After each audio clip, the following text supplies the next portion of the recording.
The Giants have won game one in 6 consecutive series now after they beat the Minnesota Twins last night. But the last two they've lost. The last 2 series they've lost despite winning the first game. Here's what they need to do to seal the deal and win this series.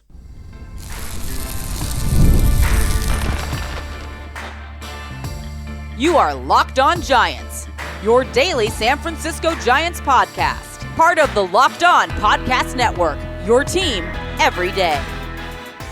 Hello and welcome to Locked On Giants, part of the Locked On Podcast Network, where it's your team every day. My name is Ben Kaspick, and on the show we provide daily episodes Monday through Friday talking about the San Francisco Giants in a way that's data-driven and rational, but also simple, passionate, and accessible to all.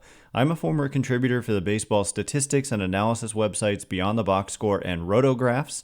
I've been podcasting about the Giants since 2015, been hosting this show for over 5 years, and I'm a lifelong Giants fan. Thank you for making Locked On Giants your first listen every day. We're free and available wherever you get your podcasts, including YouTube. So check us out there if you have not already, and please hit that subscribe button wherever it is that you're following the show. This episode of Locked On Giants is brought to you by Booking.com. Booking.yeah. The right stay can make you a fan of any city, even your rivals. Check out Booking.com for your stay today. And coming up on today's show, they did it again. They won game one of a series, and the theme for, in recent history here, the last 2 series, was the disappointment about losing a couple of series in which they won game one, both in Cleveland and then at home against the Blue Jays. And they do it again last night against the Twins. And so, as I said on yesterday's show, if they could have just won one of their next 2 in each of those 2 series, like one of the last 2 in Cleveland and one of the last 2 in at home against the Blue Jays, they would have been 500 coming in at 500, like 47 and 47 coming into, maybe not, what is their actual record right now? Their actual record is 46 and 49. So yeah, it would have been 47 and 47.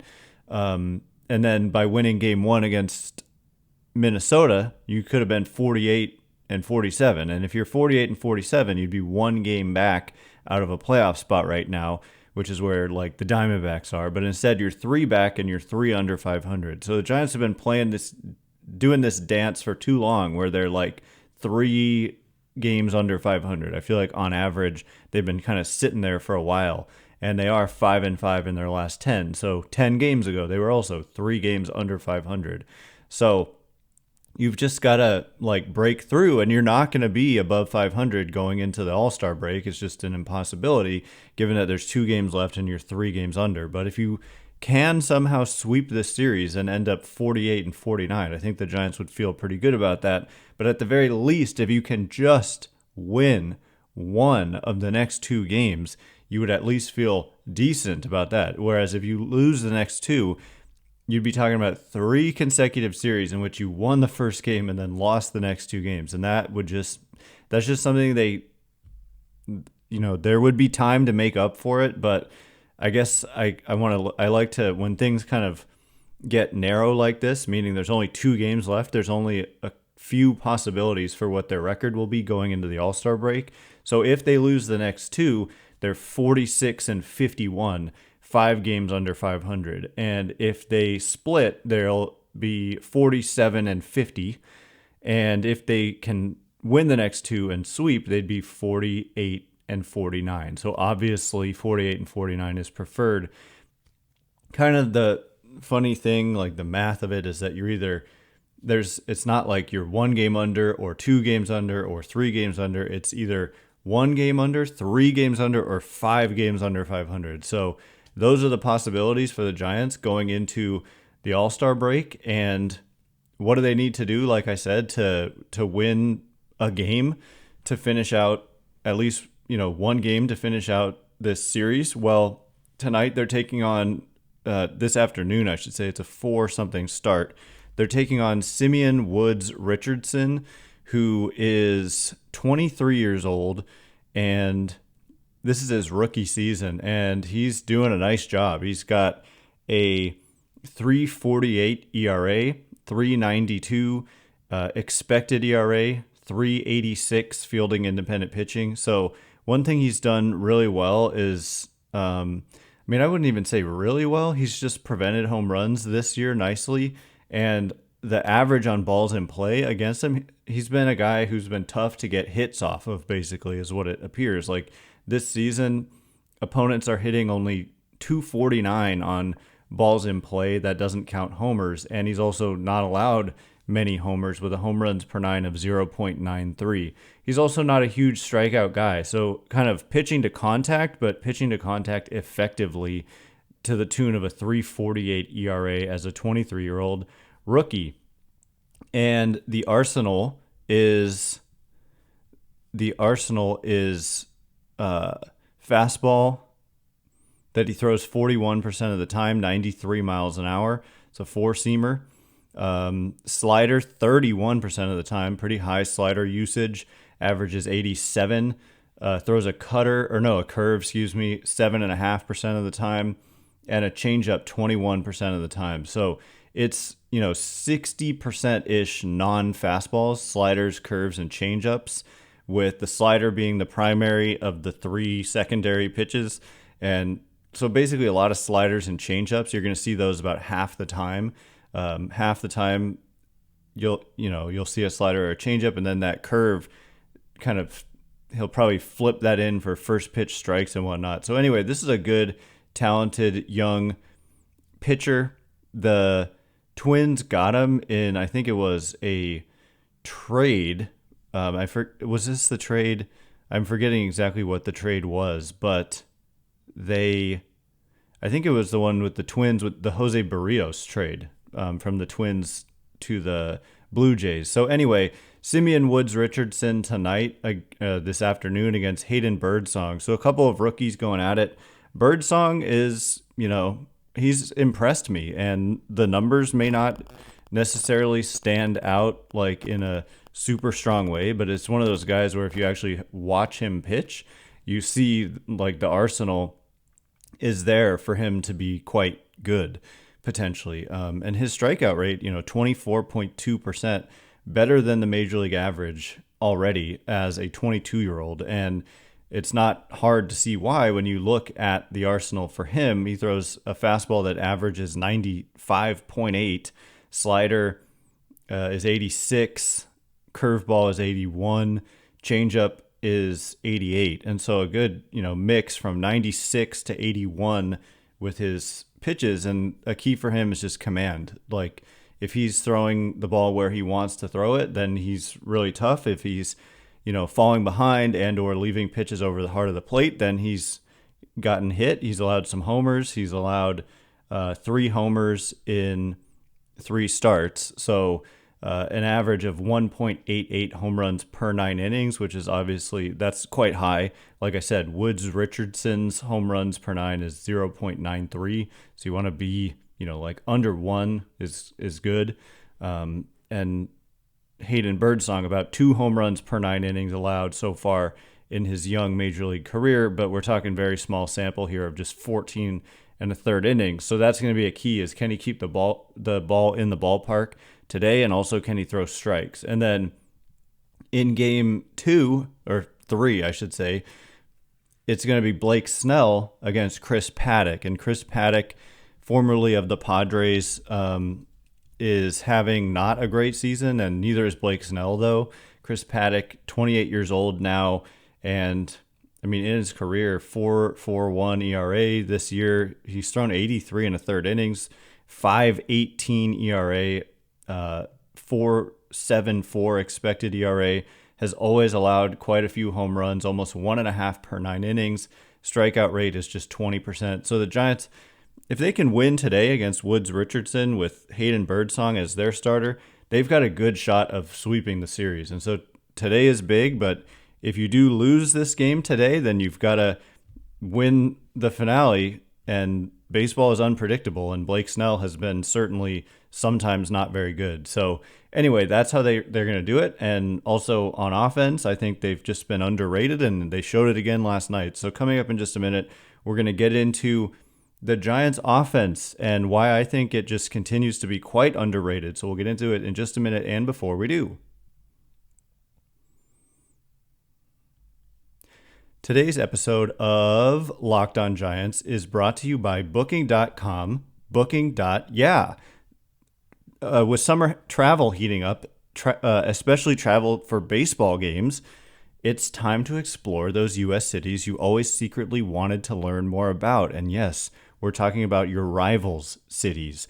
With hotels, bed and breakfasts, vacation rentals, resorts, and so much more on Booking.com, you might just find your perfect stay even in your baseball rival's city. Giants are heading to Los Angeles shortly after the All-Star break. And one of the beautiful things about baseball is there's games all the time, 81 road games a year. And that's a lot of opportunity for seeing other cities and your rival cities and your non-rival cities. Like Giants are going to Baltimore. They've already been to Boston and, Camden Yards in Baltimore, beautiful stadium. And so check out Booking.com, Booking.yeah. From hotels that look over stadiums to family-friendly resorts, Booking.com has so many choices across the U.S. for your summer travel this MLB season. The right stay can make you a fan of any U.S. city, even your rivals. Book today on Booking.com, on the site, or in the Booking.com app.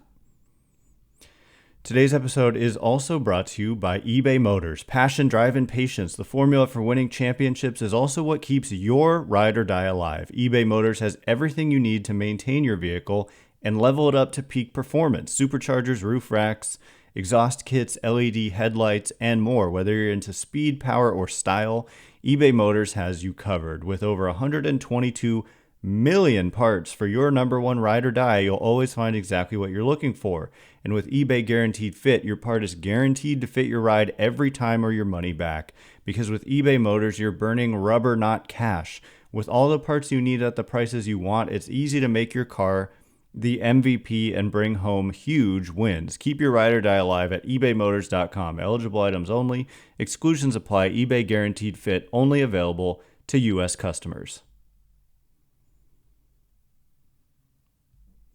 All right, here we go. We're going to get into the Giants offense, which I just think is underrated because generally speaking, if you polled, at least on Twitter, I feel like, Giants fans, they would say the offense stinks or something like that. Whereas they've actually been,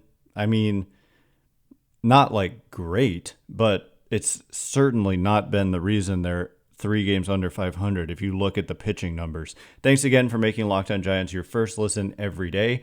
Everydayers, on Monday, we will be breaking down the final 2 games of the quote-unquote first half of the season here, and can the Giants win this series? Can they sweep this series, or will they have just their third straight really disappointing series? It's going to be one of those 3 things, and we'll be breaking it down for you on Monday as the All-Star break arrives. So also, are you watching ESPN or Fox Sports on your TV all day? Do you have to turn down the volume with all that shouting? Make the switch to Locked On Sports today, a free 24/7 sports streaming channel programmed for you every day to bring you the biggest stories without all the screaming. Locked On Sports today brings you can't miss analysis, opinions, and news, streaming 24/7 on YouTube or the free Amazon Fire TV Channels app, part of the Locked On Podcast Network, your team every day. And a reminder that you can catch every pitch of the Giants' hometown broadcast with SiriusXM. Just download the SXM app and search the word Giants. So I want to make my case again that I think the Giants' offense is underrated. And they showed it again with a 7-1 win over the Twins. With 7 runs being scored, obviously. And if we look back over their last, I'm just going to look back, a 7-1 win, going backwards, a 5-3 loss. Okay, only 3 runs. A 10-6 loss, so you lost the game, but you scored 6. A 4-3 win, a 5-4 loss, so that's 4 runs again. A 5-4 loss, 4 runs again, 4-2 win, 4-2 win, 3-1 loss. So that was only 1 run scored, and then 5-3 win. That's this month. So this month they've only had 2 games in which they scored fewer than 4 runs. And so, like, I've heard on the post-game show or whatever over the years that if this team can score 4, then they win. But that's just not been the case this year. 4 is it's been tough for them to win games in which they score 4 runs. They've lost a lot of games in which they've scored 4 runs, like exactly 4 runs, I would say. I'd have to look back, but I don't know. I mean, they're consistently putting up 4 or more runs, but they're losing a lot of those games. And they lost, like I said, 10-6. They lost 5-4. They lost 5-4. And that was just this month. 3 games in which they scored 4+ runs. One of which was a 6-run outburst with Logan Webb as the starting pitcher. And they also lost a game in which they scored 7 runs to the Dodgers. And they lost a game in which they scored 5 against the Cardinals, 4 against the Cardinals, 5 against the Cubs. And 6 against the Angels. Yeah, so just looking back, it's 5 against the Diamondbacks, 5 against the Yankees. These are like relatively high scoring games that they've lost just in the last month. And so the problem has not been the hitting, really. And the numbers back that up. If we just look at the Major League leaderboards for hitting, Giants offense, weighted runs created plus, very robust offensive metric. 100 is Major League average, and the Giants are at 104. So they've been 4% above average. So that might not blow your socks off, but it is 12th best in Major League Baseball, just 2 percentage points outside of the top 10. So the number 10 team is the Guardians at a 106 weighted runs created plus, Giants at 104. So again, yeah, just slightly out of the top 10 there. And you can't say the same about their pitching. If you just look at like really basic numbers like ERA, they're like 25th. And so, we'll get to that a little bit later on. But again, batting average is, I always say this, but I'll tell you, it's 244. And a lot of people's reaction is like, that's terrible. 244 ranks 13th best in baseball. So it's not terrible. It's a little bit better than Major League average. And that's not accounting for the ballpark. That's just straight up batting average. And their on-base percentage as a team is .315. And to me, that doesn't sound great, but it's 12th best. Yeah, so on-base percentage. I mean, offense is just not that great in Major League Baseball right now. You look at these opposing teams coming into town. You look at the numbers for a lot of their players. Not really true of the Twins players. They've had a really good offense. Their weighted runs created plus 114, by the way, the Twins, which ranks 5th best in Major League Baseball. Giants slugging percentage is only .391, but that's just 17th. And so, overall, they've been a little bit above average offensively, especially when you account for the ballpark. And their strikeout rate has not been bad. It's 16th highest, so a little bit better than average, or a little better than the median, I should say. And then their walk rate as a team is 8th highest in Major League Baseball. So they haven't hit a ton of homers. They're 22nd in homers. So the fact that they've been above average despite being 22nd in home runs is telling. And in terms of just runs scored, they're 14th. But again, they play half their games in a tough place in which to hit. So, yeah, I mean, they've been at least decent offensively, and I would say a little bit better than that. And they've also missed a lot of time from some key guys. But you look at the trio, basically, of Matt Chapman, Patrick Bailey, and Elliot Ramos. Also, I would say Lamont Wade Jr. Like, those guys have all been quite good players for the Giants. And all of those guys you got 3, Bailey, Chapman, and Ramos, with about 2.5 Fangraphs wins above replacement in, for Bailey and Ramos, they've only played 67 and 58 games respectively. So that's less than half a season. So that's a pace of over 5 Fangraphs wins above replacement, which is certainly all-star caliber not going to say it's MVP caliber, but it's not MVP caliber. If you just kind of go into a second gear or keep it up, it might get you some MVP votes if you can do that over the course of a whole season, that kind of pace. So Bailey, I think, snubbed a little bit as a potential all-star, just hitting 279, 353 on base, 423 slugging with the type of defense that he provides. And, there were so many people who were like really negative about the draft pick of Bailey, but the 25-year-old Bailey, who doesn't turn 20, he just turned 25 in late May. So he's a young player. He's a very good player, and he's seemingly legitimately kind of broke out offensively this season, along with Elliot Ramos, different way, because Ramos had kind of failed up to the point of this year when he had been given chances and had some really down years in the minors. But it's not that actually different of a situation. But Ramos mostly doing it with his bat. He's hit 304, 373 on base, 537 slugging. Chapman just kind of solid all around, offensively, defensively. Wade has been kind of a monster offensively, 309, 439 on base, 414 slugging, playing his old team, the Twins, right now.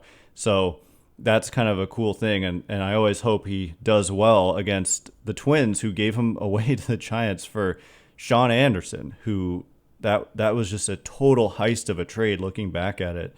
And you can say that, for a lot of good Giants players like Tyro Estrada, at least solid players, Lamont Wade Jr., same thing. And then just want to make the point about drafting, like Kyle Harrison and Patrick Bailey were both taken in the 2020 draft. And they've both, Bailey, I went back and looked at the first round in 2020, and, it's early, but you could make a case for sure that Bailey could have been like a top 3 pick in that draft.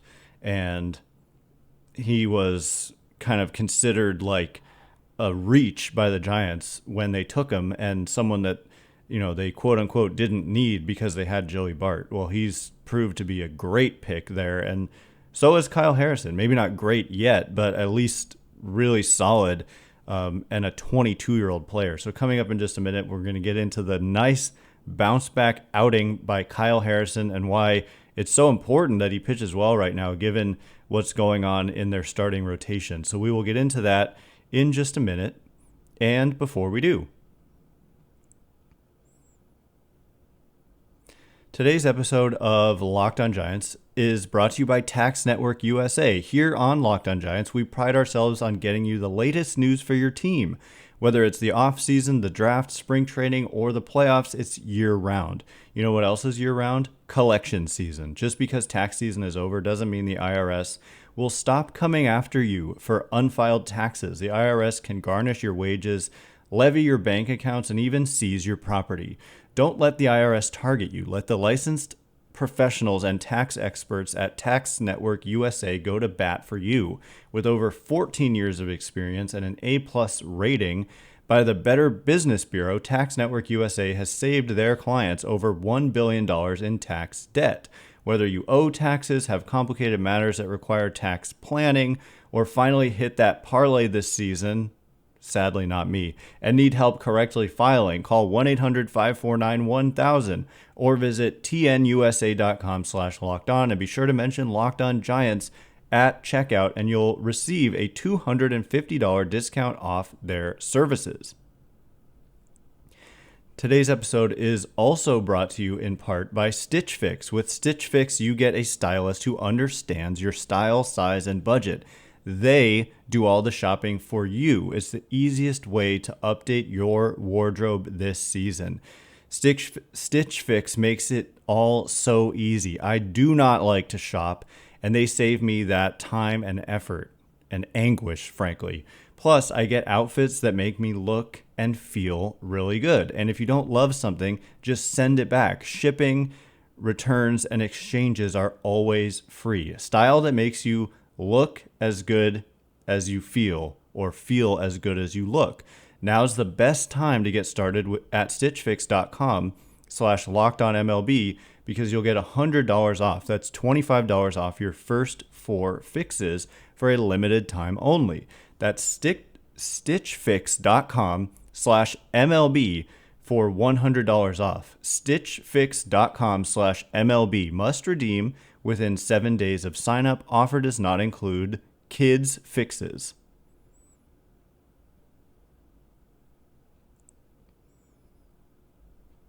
All right, as promised, Kyle Harrison with a nice bounce back outing after a rough one in his first start back coming off the IL after spraining his ankle. Thanks again for making Locked On Giants your first listen every day. Everydayers, our next episode will be on Monday, breaking down this series and really just kind of taking stock of the first half of the season for the San Francisco Giants. First half meaning All-Star break, not actual first half, because that's kind of long since passed.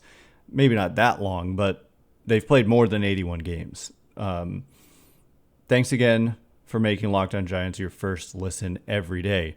And a reminder that with Postcast with Eric Engel on Locked On Sports San Francisco, you get instant reaction live right after pretty much every Giants game. So check that out. Locked On Sports San Francisco on YouTube. Subscribe, hit the bell notification button, and join in the conversation. This show's a little bit different. We do more kind of big picture analysis.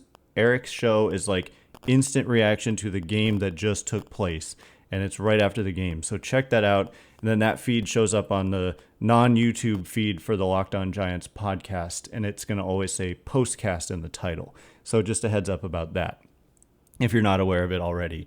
So Kyle Harrison made the start last night, and it was so much better than his previous start against Cleveland. I said prior to that start against Cleveland when he came off the IL that I thought, he had missed just one start with this ankle sprain, but then I realized after looking at the game log and them talking about it on the broadcast, he missed like a month. And so I don't know what I was thinking, but Harrison pitched on June 10th, went 6 1/3 and gave up 1 run against Houston.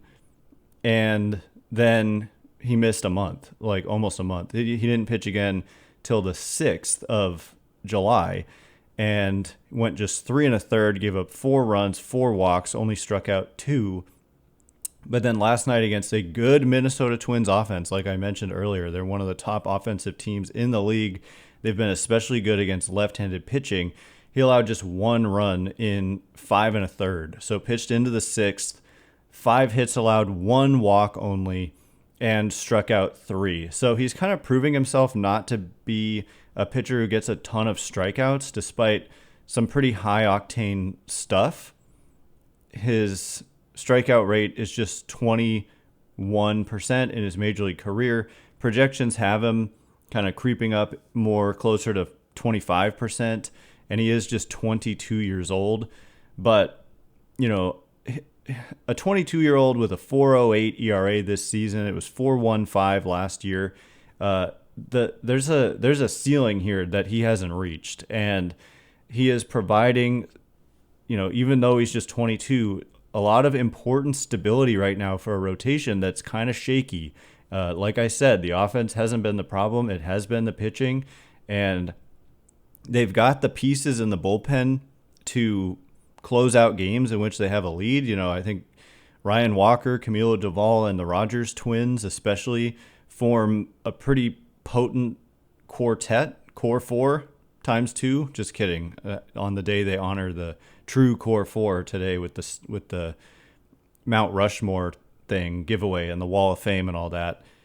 Hopefully you're aware of that because I'm not covering it. But Logan Webb had a rough one his last time out, but he's Logan Webb. Jordan Hicks is leaking oil. We talked about that at length the other day. And in the rest of your rotation, Blake Snell being back is huge, but he has not been consistent at all. And he's only had 1 good start, essentially, and it was his last one. So, yes, it's great having him back, but you don't necessarily know what you're going to get, and you kind of hope that he doesn't get injured again because that's been a problem. And then Hayden Birdsong has made like 3 major league starts, and so there's a lot of uncertainty and question marks in the rotation right now. You do have guys coming back soon in Robbie Ray and Alex Cobb, hopefully, that they don't have any setbacks. But the 22-year-old Harrison is just like a stabilizing force in that rotation, and they've done really well in games in which he started. I forget, it was on sfgiants.com. They wrote about their record in games in which he's pitched. I'll try to find that for you really quick. It's pretty good. It's like 11 and 5 or something on the season, or maybe it's even better than that. And I can't find it, of course. But here we go. They've won 10 of his last 13 starts, and that includes that rough one in Cleveland. So 10-3 in his last 13 starts, and 11-5 this year when he started. So Kyle Harrison, kind of like a glue piece at 22 years old, just an important member of that rotation. And just a freak little ankle sprain in the workout room is what's kept him out of action. But the benefit of that might be that perhaps it, keeps his arm a little bit fresher as the season wears on, as he's in kind of uncharted waters when it comes to innings totals. Last year, he threw about 67 innings in the minors and then 34 in the majors. So that's just about 100 innings.